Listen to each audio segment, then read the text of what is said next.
السلام علیکم ورحمۃ اللہ وبرکاتہ۔ نحمدہ و نصلی علی رسولہ الکریم۔ جیسا کہ ناظرین کو معلوم ہے، جامعہ انوریہ حیدرآباد باب العلم انوری ایجوکیشنل سوسائٹی کی جانب سے تفسیرات احمدیہ کے درس کا سلسلہ جاری ہے۔ آج ہم مسئلہ نمبر 95 سے اپنے سبق کو شروع کرتے ہیں۔ مسئلے کا عنوان ہے ڈاکہ زنی کا بیان۔ جس آیت کریمہ سے اس عنوان کو اخذ کیا گیا ہو، آیت کریمہ یہ ہے، بسم اللہ الرحمن الرحیم، انما جزاء الذین یحاربون اللہ ورسولہ ویسعون فی الارض فسادا ان یقتلوا او یصلبوا او تقطع ایدیہم وارجلہم من خلاف او ينفوا من الارض ذلک لهم خزی فی الدنیا ولهم فی الآخرۃ عذاب عظیم إلا الذين تابوا من قبل أن تقدروا عليهم فاعلموا أن الله غفور رحيم صدق الله العظيم۔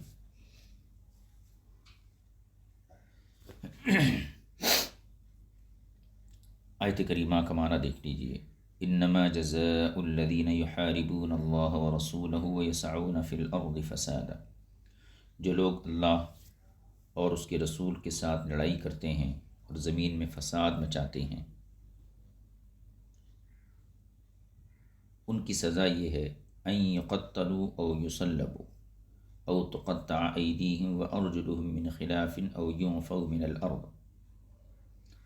ان کی سزا یقیناً یہ ہے کہ انہیں قتل کر دیا جائے یا سولی پر چڑھا دیے جائیں یا ان کے ہاتھ پاؤں مخالف سمت سے کاٹے جائیں یا زمین میں جلا وطن کر دیے جائیں۔ ذالک لہم خزی فی الدنیا، یہ ان کے لیے دنیا میں ذلت ہے، وَلَهُمْ فِي الْآخِرَةِ عَذَابٌ عَظِيمٌ، اور آخرت میں ان کے لیے بہت بڑا عذاب ہے۔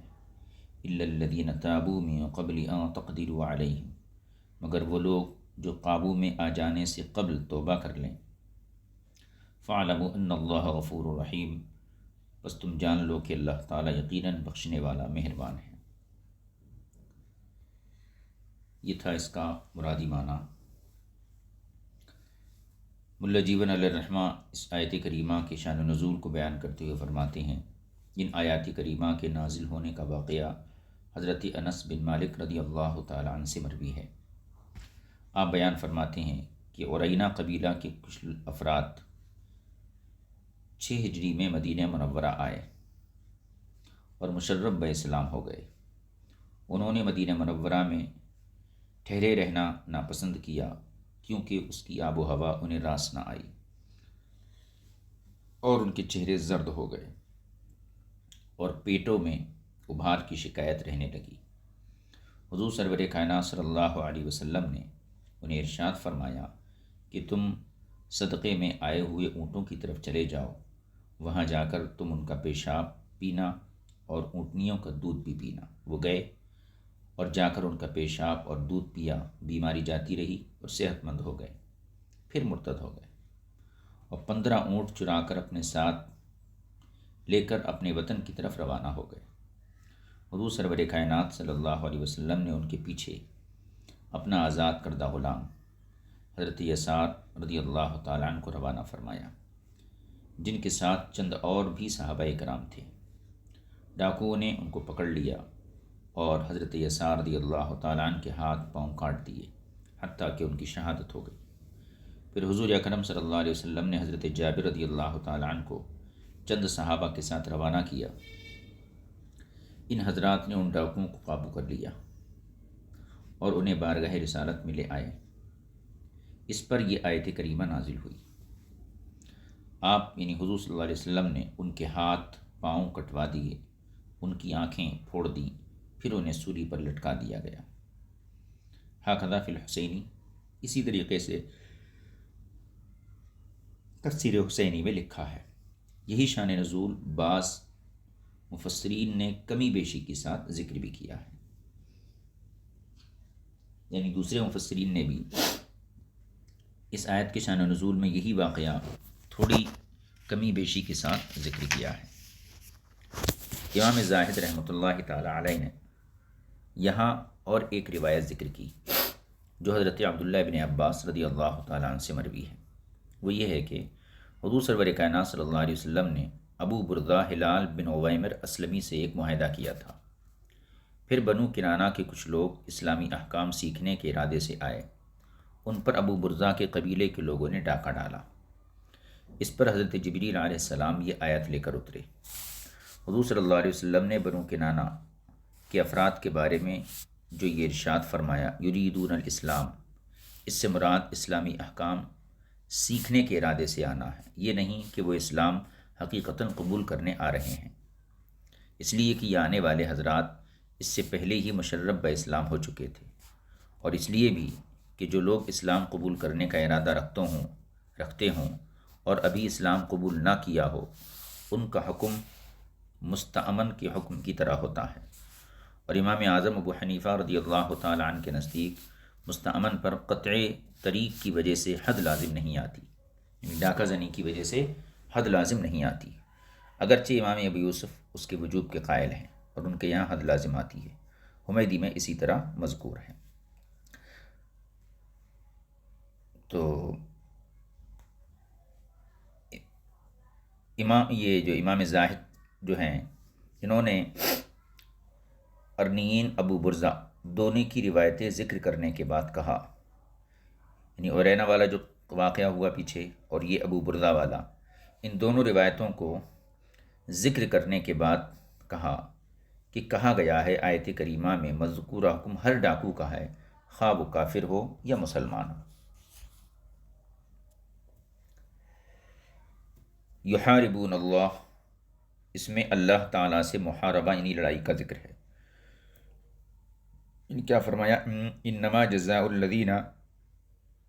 یحاربون اللہ ورسولہ، جو لوگ اللہ اور اس کے رسول سے لڑائی کرتے ہیں ان کی سزا یہ ہے جو بیان کی گئی۔ فرماتے ہیں کہ اللہ سے لڑائی یہ تو ناممکن ہے،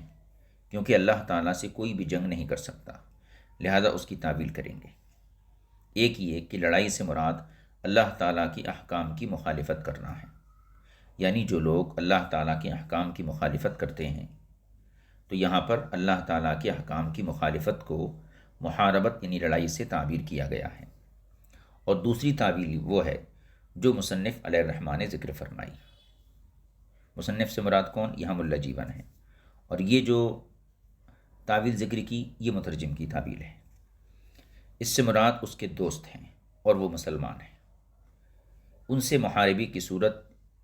کہ ان پر ڈاکہ ڈالتے ہیں، مطلب اللہ سے لڑنے کا مطلب اللہ کے دوستوں یعنی مسلمانوں سے جنگ کرنا، یہ در حقیقت اللہ سے لڑنے کے مترادف ہے۔ وَيَسْعَوْنَ فِي الْأَرْضِ فَسَادًا، اور زمین میں فساد مچاتے ہیں، اس کا عطف جو ہے یحاربون پر ہے، اور فسادن کو اگر مفسدین کے معنی میں لیں، فساد کرنے والے،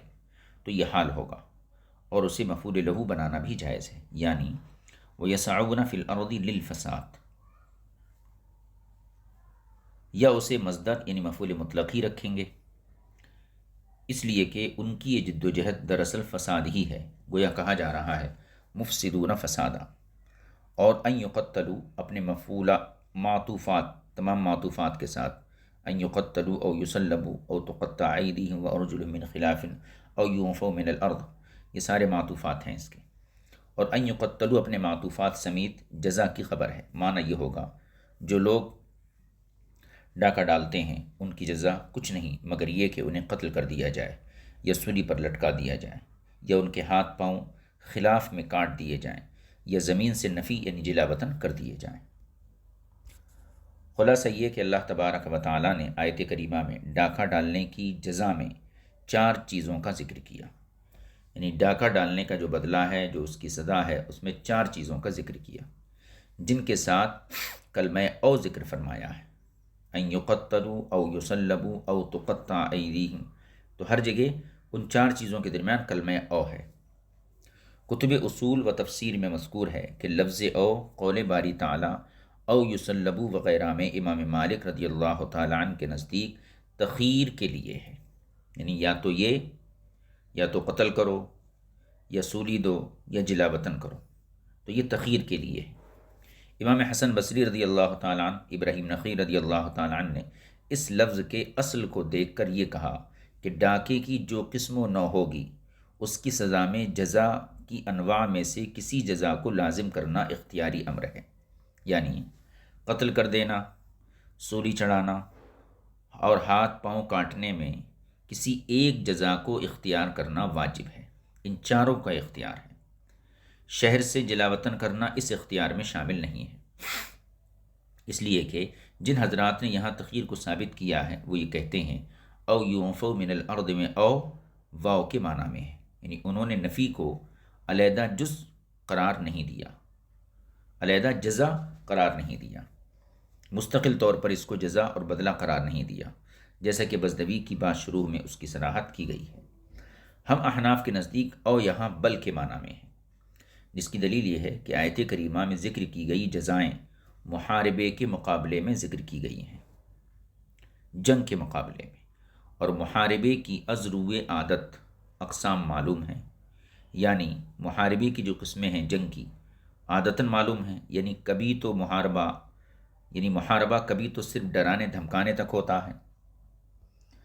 یعنی محاربہ جو ہے، لڑائی جو ہے، کبھی ڈرانے دھمکانے تک محدود ہوتی ہے، کبھی صرف مال لینے کی صورت میں پائی جاتی ہے، یا فقط قتل کیا جانا یا قتل کرنے کے ساتھ مال لے لینا بھی پایا جاتا ہے۔ ان اقسام کو تفصیلی ذکر کرنے کی ضرورت نہیں تھی، کیونکہ یہ اقسام ہر ایک کو معلوم ہے کتنے طریقے سے ڈاکہ ہوتا ہے، صرف ان کو مطلق ذکر کرنے پر اکتفا کیا گیا جس پر اس کی مختلف اقسام کی جزا دلالت کر رہی ہے، لہذا جزا کے اقسام کا ڈاکہ زنی کی اقسام سے مقابلہ ہوگا۔ علاوہ ازیں نفی کے بارے میں آنے والی او کو واو کے معنی میں کرنا اور باقی جگہ اسے تخیر کے لیے ماننا ترجیح بلا مرجح بھی ہے، یعنی جہاں جلا وطنی کی بات کی گئی او ينفوا من الارض، تو وہاں او کو واو کے معنی میں لینا اور باقی جگہ اسے تخیر کے معنی میں ماننا یہ ترجیح بلا مرجح ہوگی۔ اور تیسری بات یہ ہے کہ او میں اصل یہ ہے کہ جب اسے ایسی مختلف سزاؤں کے درمیان لایا جاتا ہے جن کے اسباب بھی مختلف ہوں تو وہاں مراد تقسیم ہوتی ہے، جیسا کہ آیت زیر بحث کا معاملہ ہے، اور اگر واو کا استعمال ایسا نہ ہو تو وہ تخیر کے لیے ہوگی، جیسا کہ قسم کے کفارے میں ہے۔ بس آیت کریمہ کا معنی یہ ہوا بے شک ان لوگوں کی سزا جو ڈاکہ ڈالتے ہیں یہ ہے کہ انہیں قتل کر دیا جائے، جب وہ بھی صرف قتل کریں بلکہ ان کو سولی پر چڑھا دیا جائے جب ان کی طرف سے محاربے میں قتل اور مال لینا دونوں پائے جائیں، بلکہ ان کے ہاتھ پاؤں خلاف سے کاٹے جائیں، یعنی ان میں سے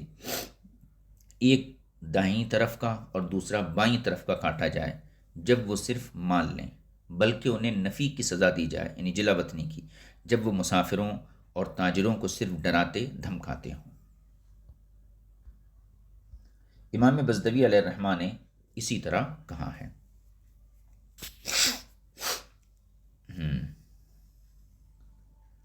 آگے فرماتے ہیں انہوں نے بحث کے آخر میں لکھا ہے جس طرح محاربہ اور اس کی اقسام یعنی اس کی قسمیں، اس کی اقسام کی مختلف سزاؤں کا ہم نے ذکر کیا، ایسا ہی بیان جو ہے سنت میں بھی آیا ہے، ایسا ہی بیان سنت میں بھی آیا ہے۔ جو حضرت جبریل کی حدیث ہے، جب حضرت جبریل علیہ السلام اصحاب ابی برزہ کے بارے میں حد لے کر تشریف لائے تھے، اس کی تفسیر بھی ہماری تائید کرتی ہے جیسے پیچھے گزرا۔ پھر آخر میں لکھا کہ امام اعظم ابو حنیفہ رضی اللہ تعالیٰ عنہ فرماتے ہیں جس ڈاکو نے مال لیا اور قتل بھی کیا اس کے بارے میں امام کو اختیار ہے، چاہے تو اس کے ہاتھ پاؤں پہلے کاٹنے کا حکم دے پھر اسے قتل کرنے کا حکم دے، یا اسے سولے پر لٹکانے کا حکم دے، اور اگر چاہے تو ہاتھ پاؤں کاٹے بغیر شروع سے ہی قتل کی سزا دے یا شروع سے ہی سولی پر لٹکا دے، اس لیے کہ جب جنایت اور جرم میں اتحاد اور تعدد کا احتمال ہوتا ہے تو اسی طرح سزا میں بھی ہوتا ہے۔ صاحب تلویح فرماتے ہیں معنی یہ ہے جس گروہ نے مل کر ڈاکہ ڈالا اور مذکورہ باتوں میں سے ان میں کوئی ایک بات واقع ہوئی تو ان کے مجموعے پر مذکورہ سزا جاری ہوگی جو اس قسم کے مقابل ہوگی۔ یہ معنی نہیں ہے کہ ڈاکوؤں کی گروہ کے ہر فرد پر اس سزا کا نفاذ ہوگا جو اس سے فعل سرزد ہوا۔ اس کے بعد صاحب تلویح نے لکھا کہ حضور سرور کائنات صلی اللہ علیہ وسلم کے قول مبارک من قتل و اخذ المال صلبا، جس نے قتل کیا اور مال بھی لیا اسے سولی پر چڑھایا جائے، تو اس ارشاد کو امام اعظم ابو حنیفہ رضی اللہ تعالیٰ عنہ نے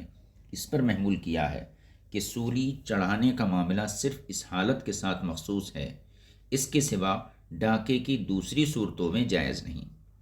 امام اعظم نے یہ نہیں کہا کہ یہ حالت سولی چڑھائے جانے کے ساتھ مخصوص ہے، ایسی کہ اس کے علاوہ کوئی دوسری سزا دینا ناجائز ہو جائے، بلکہ امام اعظم یعنی امام صاحب نے اس میں امام وقت کا اختیار ثابت کیا کہ وہ 4 سزاؤں میں سے کسی ایک کو اختیار کرنا چاہے تو کر سکتا ہے، یعنی ہاتھ پاؤں کاٹنا پھر قتل کرنا، اور ہاتھ پاؤں کاٹنا پھر سولی پر لٹکانا، اور فقط القتل کرنا یا فقط سولی پر چڑھا دینا۔ اسی طریقے سے صاحب تلویح نے اپنی گفتگو کو آخر تک لکھا ہے۔ صاحب ہدایہ نے بھی یہ گفتگو تمام ذکر کی اور استدلال میں یہ آیت پیش کی اور کہا کہ ڈاکو کو زندہ سولی پر لٹکایا جائے، اس کا پیٹ نیزے وغیرہ سے چھلنی کیا جائے حتیٰ کہ وہ مر جائے۔ اسی کی مانند امام کرخی رحمۃ اللہ علیہ سے مروی بھی ہے اور اصح بھی یہی ہے، اور امام طحاوی رحمۃ اللہ علیہ فرماتے ہیں کہ ڈاکو کو قتل کر دیا جائے پھر اس کی ناش کو سولی پر لٹکایا جائے، اس طرح اسے مسئلہ کیے جانے سے بچایا جا سکتا ہے۔ قاضی بیضاوی نے قول باری تعالی ایدیہم و ارجلہم من خلاف، یعنی ان کے ہاتھ اور ان کے پاؤں خلاف سمت سے کاٹے جائیں، اس کی تفسیر لکھتے ہوئے لکھا ہے کہ ڈاکوؤں کا داہنا ہاتھ اور بایاں پاؤں خاص کر کاٹا جائے، اور ینفو من الارض کا معنی بیان کرتے ہوئے لکھا کہ امام شافعی رضی اللہ عنہ کے نزدیک ڈاکو کو ایک شہر سے دوسرے شہر منتقل کیا جاتا رہے تاکہ وہ کسی ایک جگہ مستقل ٹھکانہ نہ بنا سکے۔ اگر صرف ڈرانا مقصود ہو، اور ہم احناف کے نزدیک نفی کا معنی قید میں ڈالنا ہے، تو امام شافعی کے نزدیک نفی کا معنی کیا ہے؟ ایک شہر سے دوسرے شہر تک ڈاکوؤں کو منتقل کیا جاتا رہے اگر صرف ڈرانا مقصود ہو، جبکہ ہمارے یہاں نفی کا معنی قید میں ڈالنا ہے، اس لیے کہ جو راستے کو خطرناک بناتا ہے اسے اس روش سے توبہ کرنے تک قید میں رکھا جائے، اور یہ بھی کہا گیا ہے کہ اسے صرف اس کے شہر سے باہر نکال دیا جائے، جیسا کہ صاحب کشاف نے اس پر نص وارد کی ہے۔ اصول فقہ کی کتابوں کے جو حواشی ہیں، ان حواشی میں دلائل النص کی بحث کے تحت لکھا گیا ہے کہ آیت مذکورہ ڈاکہ زنی کے حکم کو بیان کرنے میں عبارت ہے، یعنی عبارت النص سے ڈاکہ زنی کا حکم بیان ہوتا ہے، اور اس سے دلالت النص کے ذریعے ثابت ہوتا ہے کہ ڈاکو کی حوصلہ افزائی اور اس کی معاونت، یعنی اس کی مدد کرنے والے کا بھی یہی حکم ہے جو ڈاکو کا حکم ہے۔ کیونکہ علت ایک جیسی ہے، یعنی فساد برپا کرنے کی کوشش کرنا۔ جس طرح کہ ماں باپ کو زد و کوب کرنا حرام ہے، جس کی علت ہے دکھ پہنچانا، جو تعفیف کی حرمت سے مفہوم ہے، یعنی قرآن کریم میں یہ تو کہا گیا وَلَا تَقُلْ لَهُمَا اُفٍّ، تو انہیں اف مت کہو، یعنی تکلیف مت پہنچاؤ۔ تو علت کیا ہے؟ اب زد و کوب کرنے سے بھی علت ہوتی ہے، زد و کوب کرنے سے بھی تکلیف ہوتی ہے، تو جس طرح ماں باپ کو زد و کوب کرنا حرام ہے، حالانکہ قرآن نے یہ نہیں کہا ہے کہ ماں باپ کو مارو مت، قرآن نے کہا ہے وَلَا تَقُلْ لَهُمَا اُفٍّ، انہیں اف تک مت کہو، کیونکہ اف کہنے سے تکلیف ہوتی ہے۔ اب جس بات سے تکلیف ہوگی وہ چیز اولاد اپنے ماں باپ کے ساتھ نہیں کر سکتی، لہٰذا زد و کوب مارنے سے بھی تکلیف ہوتی ہے، لہٰذا یہ حرام ہوا، کیونکہ اس کے اندر علت جو تعفیف افن کے لفظ سے ہے سمجھ میں آتی ہے وہ موجود ہے۔ لیکن آپ پر یہ بات مخفی نہیں ہوگی کہ زمین میں فساد پھیلانے کی کوشش کرنا، یہ علت تو قرآن کریم میں مذکور ہے، اس لیے آیت مذکورہ عبارت النص کے ذریعے یہ بات بیان کر رہی ہے کہ ڈاکو اور اس کے کام میں معاونت کرنے والے کا حکم کیا ہے، بخلاف ماں باپ کو تکلیف پہنچانا۔ اس کا نص قرآن میں ذکر نہیں ہے، اس کی نص قرآن میں ذکر نہیں ہے، بلکہ جو ذکر کیا گیا وہ فقط اف کہنا ہے۔ اس کے بعد اللہ تعالیٰ نے اپنے قول ذالک لہم خزی فی الدنیا میں ایسے لوگوں کے برے حال کو بیان کیا کہ وہ دونوں جہانوں میں ذلیل و رسوا ہیں۔ پھر استثناء کرتے ہوئے الا الذین تابوا فرمایا، جس سے ڈاکہ زنی کرنے والوں کی سزا اور عقاب سے ایسے ڈاکوؤں کو خارج فرما دیا جو پکڑے جانے سے قبل توبہ کر لیتے ہیں۔ ایسے لوگوں کے لیے آخرت میں عذاب نہیں ہوگا اور نہ ہی دنیا میں ذلت و رسوائی یعنی حد ہوگی۔ جو پکڑے جانے سے پہلے توبہ کر لیں تو دنیا میں حد جاری نہیں ہوگی اور آخرت میں عذاب نہیں ہوگا۔ رہا یہ کہ انہوں نے اگر دوران ڈاکہ زنی کسی کو قتل کیا تھا، کسی کا مال قبضے میں لے لیا تھا یا کسی کو زخمی کر دیا تھا، ان باتوں کا ان سے قصاص لینا، اس کا معاملہ اولیاء کے سپرد ہے۔ جس آدمی کو قتل کر دیا اس کے اولیاء کی ذمہ داری ہے، وہ کیا لینا چاہتے، وہ چاہیں تو معاف کر دیں اور اگر چاہیں تو بدلہ لیں۔ ہکذا قالو، صاحب ہدایہ نے بھی اس کی طرف اشارہ کرتے ہوئے لکھا ہے، بے شک اس جنایت کی حد توبہ کے بعد نہیں لگائی جائے گی، کیونکہ قرآن کریم میں استثناء آ گیا ہے۔ امام زاہد رحمۃ اللہ تعالی علیہ کہتے ہیں کہ توبہ کرنے سے چوری کی حد ساقط نہیں ہوتی، یعنی چور اگر چوری کرنے کے بعد توبہ کرے تو جو حد ہے وہ ساقط نہیں ہوگی۔ ڈاکہ زنی کی حد ساقط ہو جاتی ہے، اس لیے کہ یہاں الا الذین تابوا کے الفاظ سے ایسے تائب کو مستثنیٰ کر دیا گیا ہے جس پر من جملہ حد واجب ہوتی ہے، یعنی الا الذین تابوا سے ایسے توبہ کرنے والے کو مستثنیٰ کر دیا جس پر حد واجب ہوتی ہے، لہذا یہ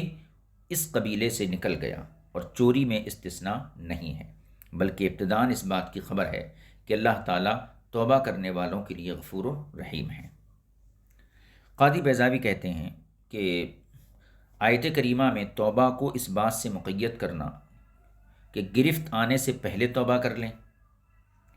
اس پر دلالت کرتا ہے کہ گرفت میں آ جانے کے بعد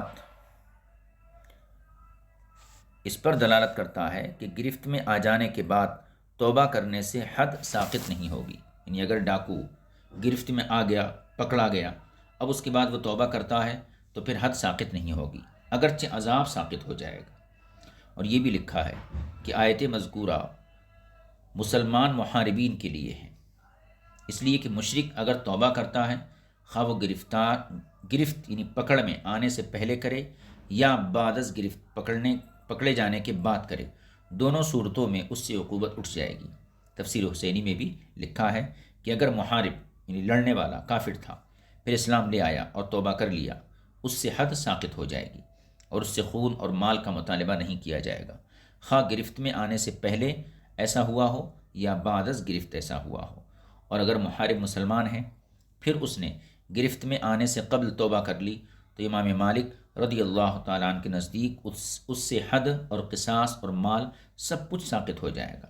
ہاں ایسا مال جو بعین ہی اس کے قبضے میں موجود ہو وہ معاف نہیں ہوگا۔ اور امام شافعی رضی اللہ تعالیٰ عنہ کے نزدیک اس سے اللہ تعالیٰ کی حدود تو ساقط ہو جائیں گی لیکن لوگوں کی حدود یہ معاف نہیں ہوں گی۔ ھذا معافی، یہ وہ تھا جو اس تفسیر کے حوالے سے ذکر کیا، اور یہ مسئلہ یہاں 95 تھا، یہاں مکمل ہوا۔ آئندہ جو مسئلہ نمبر 96 اس کو انشاءاللہ آئندہ نشست میں پیش کیا جائے گا۔ وصلی اللہ علی نبی الامی الکریم وآلہ وصحبہ اجمعین والحمد للہ رب العالمین۔ السلام علیکم ورحمۃ اللہ وبرکاتہ۔